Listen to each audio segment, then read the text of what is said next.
Hi friends, hope you are doing well. Today I'm going to discuss another issue raised by a viewer, and this question is PhD mandatory for professor's job?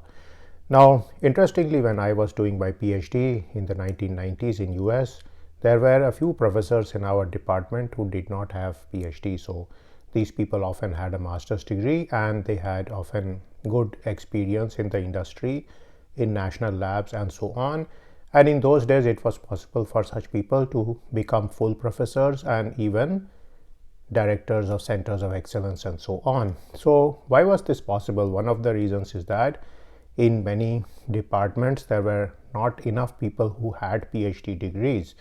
Do remember that PhD degrees actually came up slowly over many years, and today it is such that many people have PhD degrees in many departments.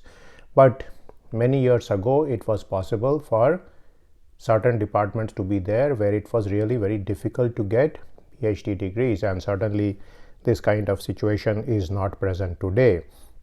So what has happened is that many things have happened in terms of supply and demand, which has made PhD almost mandatory for a professor position. So let me discuss some of these issues, and at the end of the video I'll also point out some factors for people who don't have PhDs, are probably aspiring for some exam based job which is going to get them an assistant professor position, that there are certain things they need to keep in mind for the future if they see the experience of a developed country such as the US.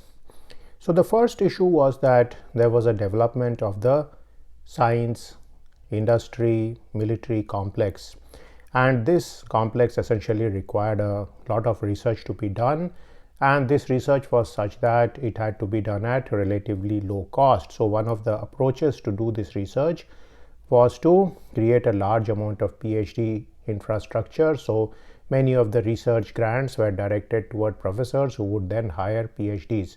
So most of the time these grants were created such that it was possible to train a lot of PhDs through these grants, and the objective was not only to do this research at relatively inexpensive levels compared to if you did it in national labs, but also to generate manpower which could be used in the future for the development of the knowledge complex, which was very much required to be successful in the effort as far as economic as well as military growth was concerned.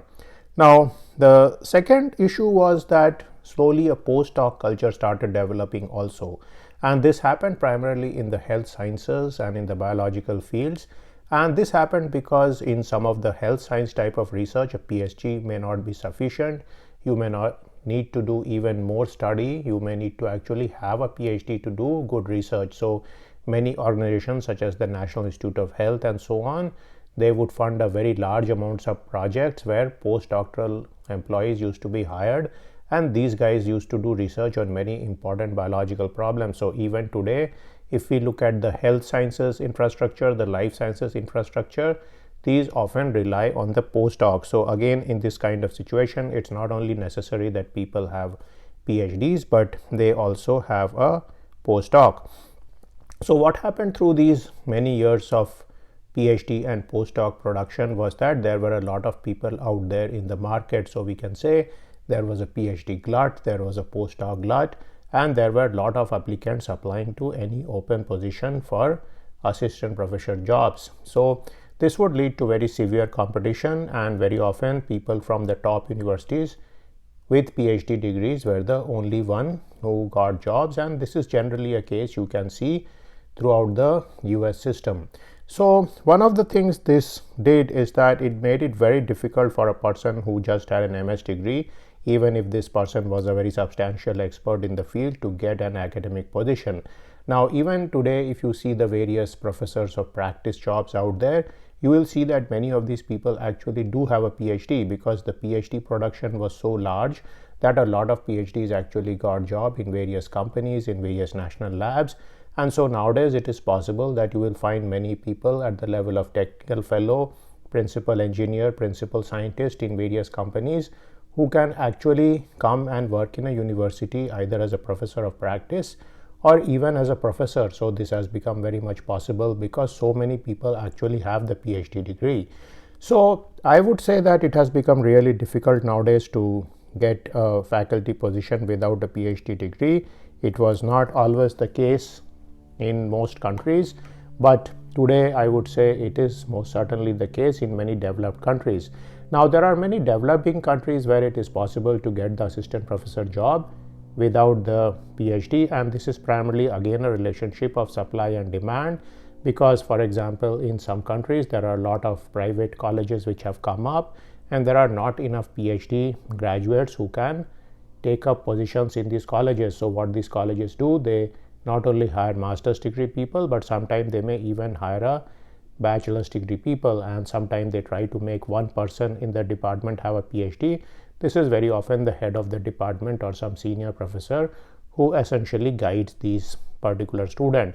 But do keep in mind that as PhD production increases, which is natural in any country which is planning to become an economic and military power down the road, what will happen is that there will be a glut of PhDs. This will be followed by a lot of postdocs out there also, because postdoc level of training is often required, particularly in the health sciences field. If you are going to do any research in pharmaceuticals, in bioengineering, in bioinformatics, very often you need to have a PhD already so that you can contribute substantially to this research. And so what is going to happen is that you are going to have a plethora of postdocs also out there. So do keep in mind that if you are relying on an exam such as the NET, then it's not going to be sufficient down the road. You may actually need to have a PhD to make sure that you can hold on to your professor job. So this is something which is important, particularly in countries such as India, and so you need to keep this in mind for the future. I'll end this video here and I will see you in a video sometime soon. See you then.